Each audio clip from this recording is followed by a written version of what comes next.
Hi, my name is Nairi, and I'm an adopter of two boys who are now 10 and 11. And today I'm going to talk through with you the possibilities of foster to adopt and traditional adoption and what I believe to be the key differences between the two. If you think that adoption channel that gives you tips, supports, advice, and where I share my stories could be useful to you, then please take the time to subscribe.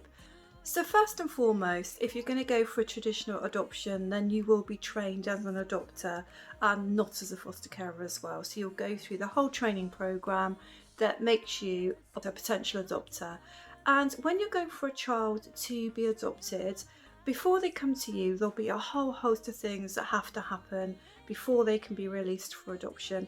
And this can take time. So it's going to have to go through court for the courts to decide that the birth parents or whoever currently has the child is not able to care for that child. And so evidence needs to be presented to the court that actually the child needs to be released for adoption. And there's several stages through the courts to make this happen. So this takes time, and during that time the child has to be somewhere. So generally speaking, the child will be with foster carers, and they may in fact have more than one placement and be moved around quite a bit. By the time you as an adopter are presented with the profile of a child, they're likely to have had many changes, and many months are more than likely to have passed before you get the option even to look at the profile. And so clearly through a traditional adoption, the child is waiting longer, and therefore the child is likely to, not always, but likely to be older.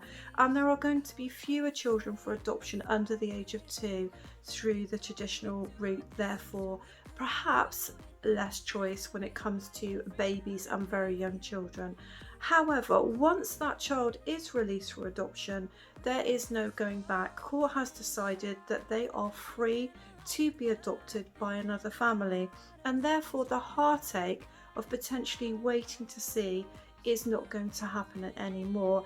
So the main pro for foster to adopt is social workers and social care will have identified cases where it's highly unlikely that the child will be up for adoption.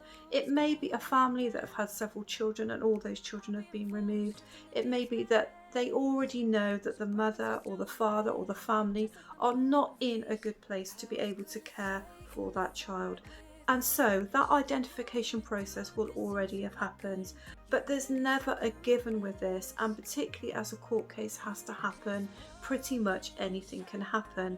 And also, it's obvious that a judge will want to try and keep the baby within the family as far as possible. So if any progress has been made with the family or any change of circumstances, it could well change that this child is not going to come up for adoption.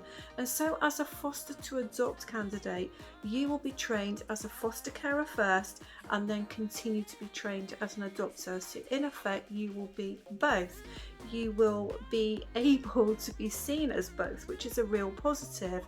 So the baby, who is likely to be younger than through traditional adoption, is going to come straight into your home, and that could actually be as soon as they're born, but it might well be that they're still very young and they come to your home. And you will be under the understanding that you will be caring for the baby as a foster carer until such time as the court determines that the baby is free for adoption. And so the real positive here is that the baby would have had very limited disruption. Having said that, of course, they will still be experiencing trauma from being taken away from their birth family. However abusive a family might be, and however poor a carer a birth mother may be or a birth father may be, it's still their primary family. So there still will be trauma through that and through the pregnancy as well. So you're never going to get a situation where a baby is not having gone through trauma. That's the reality. But a real positive is that they may only have had that trauma once and then not be separated again from further carers. And so as you take that baby into your care, you're able to repair those bonds and repair that attachment from a very early stage, which has to be a fantastic advantage. And also you are able to have the experience of adopting a very, very young baby. And so this is the big risk that you will be taking when you foster to adopt, that the court may deem that they are not going to release that baby for adoption. At this point, if you've cared for the child for a few months or even longer, you would be having your heart broken because you would have been building a huge bond with the baby. And this is the big risk that you take with foster to adopt.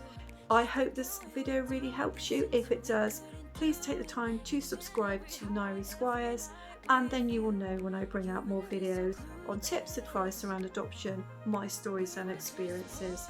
Thank you for listening.